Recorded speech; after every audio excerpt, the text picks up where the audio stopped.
کلام مقدس پرانے عہد نامہ میں سے پیدائش کی کتاب اس کا باب نمبر 30۔ اور جب راخل نے دیکھا کہ یعقوب سے اس کے اولاد نہیں ہوتی تو راخل کو اپنی بہن پر رشک آیا، سو وہ یعقوب سے کہنے لگی کہ مجھے بھی اولاد دے، نہیں تو میں مر جاؤں گی۔ تب یعقوب کا قہر راخل پر بھڑکا اور اس نے کہا، کیا میں خدا کی جگہ ہوں جس نے تجھ کو اولاد سے محروم رکھا ہے؟ اس نے کہا، دیکھ میری لونڈی بلہا حاضر ہے، اس کے پاس جا تاکہ میرے لیے اس سے اولاد ہو اور وہ اولاد میری ٹھہرے۔ اور اس نے اپنی لونڈی بلہا کو اسے دیا کہ اس کی بیوی بنے، اور یعقوب اس کے پاس گیا اور بلہا حاملہ ہوئی اور یعقوب سے اس کے بیٹا ہوا۔ تب راخل نے کہا کہ خدا نے میرا انصاف کیا اور میری فریاد بھی سنی اور مجھ کو بیٹا بخشا، اس لیے اس نے اس کا نام دان رکھا۔ اور راخل کی لونڈی بلہا پھر حاملہ ہوئی اور یعقوب سے اس کے دوسرا بیٹا ہوا۔ تب راخل نے کہا، میں اپنی بہن کے ساتھ نہایت زور مار مار کر کشتی لڑی اور میں نے فتح پائی، سو اس نے اس کا نام نفتالی رکھا۔ جب لیا نے دیکھا کہ وہ جننے سے رہ گئی تو اس نے اپنی لونڈی زلفا کو لے کر یعقوب کو دیا کہ اس کی بیوی بنے، اور لیا کی لونڈی زلفا کے بھی یعقوب سے ایک بیٹا ہوا۔ تب لیا نے کہا، زہ قسمت، سو اس نے اس کا نام جد رکھا۔ لیا کی لونڈی زلفا کے یعقوب سے پھر ایک بیٹا ہوا۔ تب لیا نے کہا، میں خوش قسمت ہوں، عورتیں مجھے خوش قسمت کہیں گی، اور اس نے اس کا نام آشر رکھا۔ اور روبن گیہوں کاٹنے کے موسم میں گھر سے نکلا اور اسے کھیت میں مردم گیاہ مل گئے، اور وہ اپنی ماں لیا کے پاس لے آیا۔ تب راخل نے لیا سے کہا کہ اپنے بیٹے کے مردم گیاہ میں سے بھی کچھ دے دے۔ اس نے کہا، کیا یہ چھوٹی بات ہے کہ تو نے میرے شوہر کو لے لیا، اور اب کیا میرے بیٹے کے مردم گیاہ بھی لینا چاہتی ہے؟ راخل نے کہا، بس تو آج رات وہ تیرے بیٹے کے مردم گیاہ کی خاطر تیرے ساتھ سوئے گا۔ جب یعقوب شام کو کھیت سے آ رہا تھا تو لیا آگے سے اس سے ملنے کو گئی اور کہنے لگی کہ تجھے میرے پاس آنا ہوگا، کیونکہ میں نے اپنے بیٹے کے مردم گیاہ کے بدلے تجھے اجرت پر لیا ہے۔ سو وہ اس رات اسی کے ساتھ سویا، اور خدا نے لیا کی سنی اور وہ حاملہ ہوئی اور یعقوب سے اس کے 5واں بیٹا ہوا۔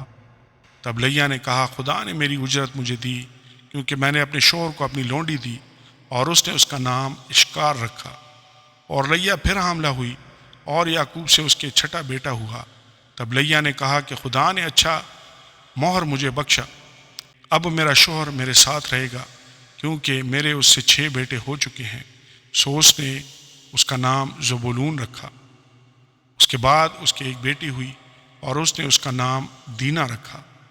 اور خدا نے راخل کو یاد کیا، اور خدا نے اس کی سن کر اس کے رحم کو کھولا، اور وہ حاملہ ہوئی اور اس کے بیٹا ہوا۔ تب اس نے کہا کہ خدا نے مجھ سے رسوائی دور کی، اور اس نے اس کا نام یوسف یہ کہہ کر رکھا کہ خداوند مجھ کو ایک اور بیٹا بخشے۔ یعقوب کی لابن کے ساتھ سودے بازی۔ اور جب راخل سے یوسف پیدا ہوا تو یعقوب نے لابن سے کہا، مجھے رخصت کر کہ میں اپنے گھر اور اپنے وطن کو جاؤں۔ میری بیویاں اور میرے بال بچے جن کی خاطر میں نے تیری خدمت کی ہے میرے حوالہ کر، اور مجھے جانے دے، کیونکہ تو آپ جانتا ہے کہ میں نے تیری کیسی خدمت کی ہے۔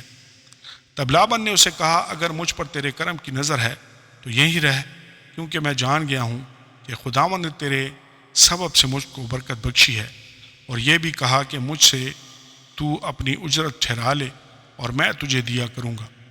اس نے اسے کہا کہ تو آپ جانتا ہے کہ میں نے تیری کیسی خدمت کی اور تیرے جانور میرے ساتھ کیسے رہے، کیونکہ میرے آنے سے پہلے یہ تھوڑے تھے اور اب بڑھ کر بہت سے ہو گئے ہیں، اور خداوند نے جہاں جہاں میرے قدم پڑے تجھے برکت بخشی۔ اب میں اپنے گھر کا بندوبست کب کروں؟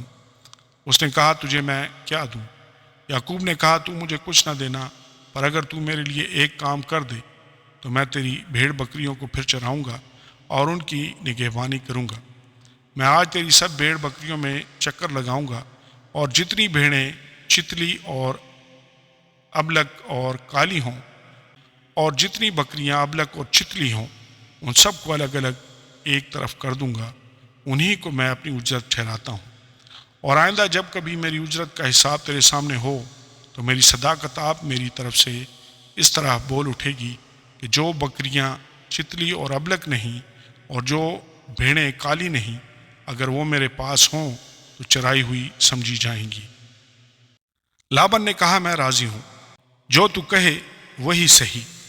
اور اس نے اسی روز دھارے دار اور ابلک بکروں کو اور سب چتلی اور ابلک بکریوں کو جن میں کچھ سفیدی تھی اور تمام کالی بھیڑوں کو الگ کر کے ان کو اپنے بیٹوں کے حوالہ کیا۔ اور اس نے اپنے اور یعقوب کے درمیان 3 دن کے سفر کا فاصلہ ٹھہرایا، اور یعقوب لابن کے باقی ریوڑوں کو چرانے لگا۔ اور یعقوب نے سفیدہ اور بادام اور چنار کی ہری ہری چھڑیاں لی اور ان کو چھیل چھیل کر اس طرح گنڈے دار بنا لیا کہ ان چھڑیوں کی سفیدی دکھائی دینے لگی۔ اور اس نے وہ گنڈے دار چھڑیاں بھیڑ بکریوں کے سامنے حوضوں اور نالیوں میں جہاں وہ پانی پینے آتی تھیں کھڑی کر دی، اور جب وہ پانی پینے آئیں سو گھابن ہو گئیں، اور ان چھڑیوں کے آگے گھابن ہونے کی وجہ سے انہوں نے دھاری دھار چتلے اور ابلک بچے دیے۔ اور یعقوب نے بھیڑ بکریوں کے ان بچوں کو الگ کیا اور لابن کی بھیڑ بکریوں کے منہ دھاری دار اور کالے بچوں کی طرف پھیر دیے، اور اس نے اپنے ریوڑوں کو جدا کیا اور لابن کی بھیڑ بکریوں میں ملنے نہ دیا۔ اور جب مضبوط بھیڑ بکریاں گھابن ہوتی تھیں تو یعقوب چھڑیوں کو نالیوں میں ان کی آنکھوں کے سامنے رکھ دیتا تھا تاکہ وہ ان چھڑیوں کے آگے گھابن ہوں، اور جب بھیڑ بکریاں دبلی ہوتیں تو وہ ان کو وہاں نہیں رکھتا تھا، سو دبلی تو لابن کی رہیں اور مضبوط یعقوب کی ہو گئیں۔ چنانچہ وہ نہایت بڑھتا گیا اور اس کے پاس بہت سے ریوڑ اور لونڈیاں اور نوکر چاکر اور اونٹ اور گدھے ہو گئے۔ آمین اور آمین۔